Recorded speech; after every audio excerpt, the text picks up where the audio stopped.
Jadi kita tahu nih kebutuhan, bukan cuma user ya, kita tahu kebutuhan di tahun itu kayak gimana. Itu berpengaruh semua soalnya. Di dunia transportasi, terutama mobil itu kan ngelihat datanya si user, terus marketnya, Mm-mm. terus ada juga tren juga di sana, ada banyak lah maksudnya. Dari banyak data itu kita agak hati-hati kalau misalkan ngerubah ke formingnya gitu, ngerubah ke bentuknya.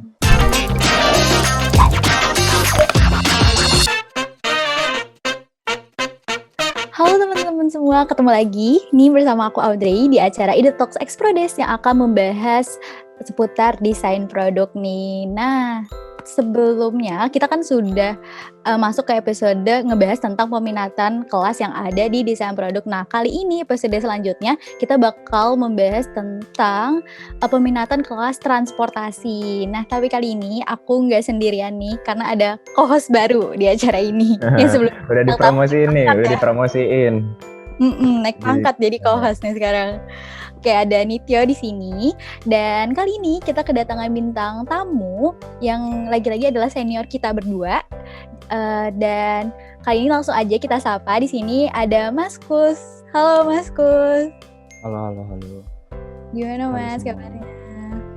Basic, biasa aja. Sih. Santai. Oke, for your information nih Mas Gus nih udah jadi cutting yang one step ahead nih di antara teman-teman transportasi. Soalnya ini emang udah bagus banget nih karya-karya dari Mas Gus. Makanya kita masukin ke podcast kali ini gitu. Kita undang di sini untuk berbagi cerita nih. Gimana sih tips and triknya gitu kan? Kita siapa tahu bisa ngulik-ngulik dari sini. Nah, langsung aja nih, Mas, kita ngebahas nih soal peminatan transportasi. Ini sebenarnya Masku sendiri emang udah dari awal masuk Despro itu untuk minat ke transportasi, apa pas di Despro baru kayak, oh ini ada transportasi, akhirnya gue pilih ini aja deh, kayak menarik gitu. Sebenarnya kalau dibilang minatnya dari kapan itu baru kuliah terfokusnya gitu. Kalau dari dulu ya emang suka ngikutin ini aja sih, tren transport. Lebih ke motor sih, kayaknya semua orang kayak ngikutin motor deh, motor custom kayak gitu-gitu. Cuma kalau lebih minat ke transportnya, terutama car styling itu baru kuliah sih. Baru kuliah ini. Iya. Jadi boleh tahu nggak nih Mas, prestasi-prestasi apa nih yang udah Mas Gus dapetin nih selama kuliah di Despro di bidang transportasi, Mas? Kalau prestasi itu aku cuma satu, nggak banyak banget gitu. Kemarin itu syukurnya dapat juara harapan di Lustrum 12 yang kemarin, desain personal transporter, itu aja sih. Kalau boleh tahu apa itu Mas yang dibikin? Yang itu kan clue-nya itu di challenge itu buat personal transporter bebas gitu, maksudnya tahun berapa aja gitu. Jadi aku mikirnya sih personal transporter itu ya sesuatu yang nggak dibuat kayak shared mobility atau mobil yang personal gitu.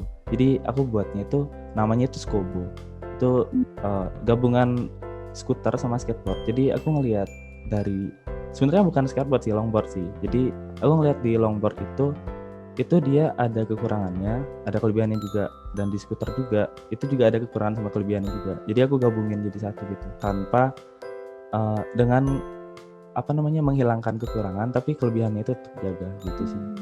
Nah, itu aku ngambil timelinenya di 2025 gitu sih.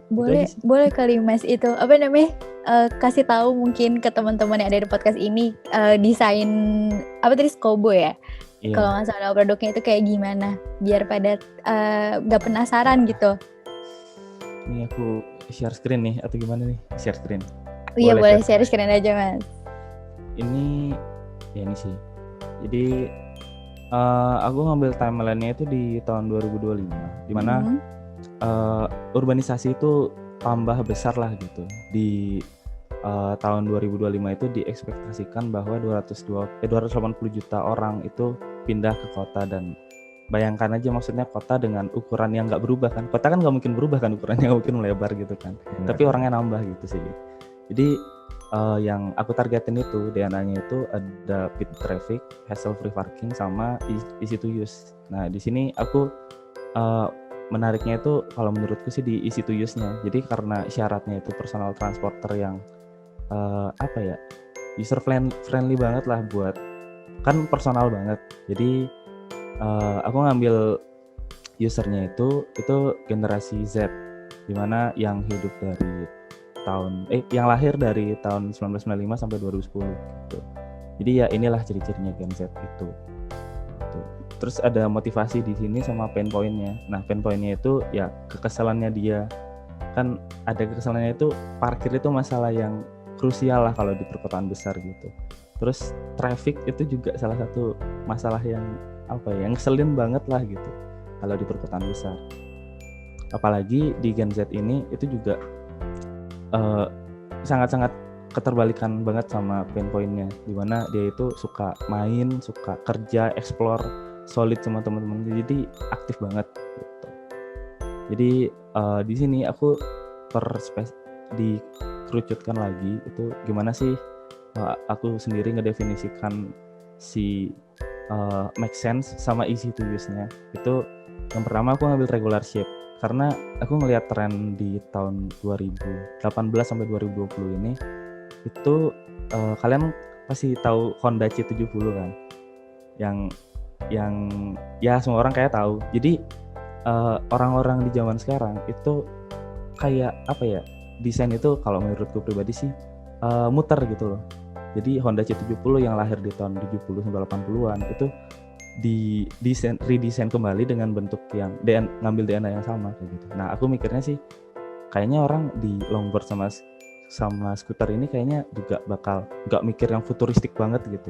Kayaknya di tahun 2025 itu bakal di redesign lagi tapi dengan teknologi yang dimasukin kayak gitu. Makanya aku ngambilnya itu regular shape sama, nah easy to use di sini yang aku maksudkan itu ada handle. Nah, kenapa ada handle? Kayaknya semua orang itu di mana-mana pun itu kebiasa sama handle. Maksudnya kayak misalkan kalian buka pintu aja itu ada handle-nya gitu. Terus kalian naik motor ada handle-nya, mobil juga ada handle-nya kayak gitu. Makanya aku ngambil itu easy to use adalah handle gitu. Ini juga DNA biasa sih, general, user friendly sama agile. Ini storyboard-nya, jadi orangnya itu keluar rumah, dia pakai personal transporternya, terus dia naik kendaraan umum, MRT atau taksi bebas lah gitu. Terus dia kerja, terus pulang itu barengan sama teman-temannya naik personal transporter gitu. Sini masalah ideasi lah, ini inspirasiku. Ini inspirasi roda sih dari gasing. Ntar bakal ada di bentuk rodanya. Jadi ini desain yang aku buat. Bentuk rodanya itu aku terinspirasi dari gasing yang ngerucut lah gitu sih.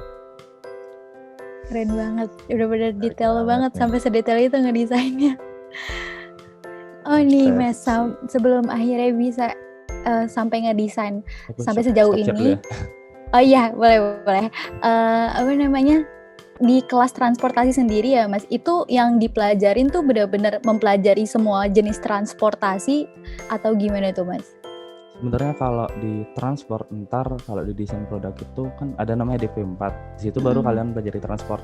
Nah, aku ini juga belum nyentuh, cuma yang udah nyentuh itu baru di dunia car styling. Jadi aku ngambil minatan car styling. Jadi fokusnya sama styling mobil sih, bukan transportasi sih. Oh, jadi lebih fokus ke mobil aja ya Mas ya? Iya, mobil. Nah, kalau misalnya car styling itu sendiri biasanya cuma bentuk kayak desain 2 dimensi apa udah masuk ke software 3D gitu Mas? Itu balik lagi tergantung kebutuhan sih. Misalnya kalau kebutuhannya itu cuma final sketch gitu bisa dibilang, itu mungkin nggak sampai ke software 3D. Atau misalkan kan kalau di car styling itu bukan cuma 3D kan, maksudnya ada clay modeling juga, jadi modeling pakai tangan juga kayak gitu. Jadi tergantung kebutuhan, balik lagi sih. Nah, untuk pertanyaan terakhir nih Mas, tips mendesain transportasi itu apa sih Mas?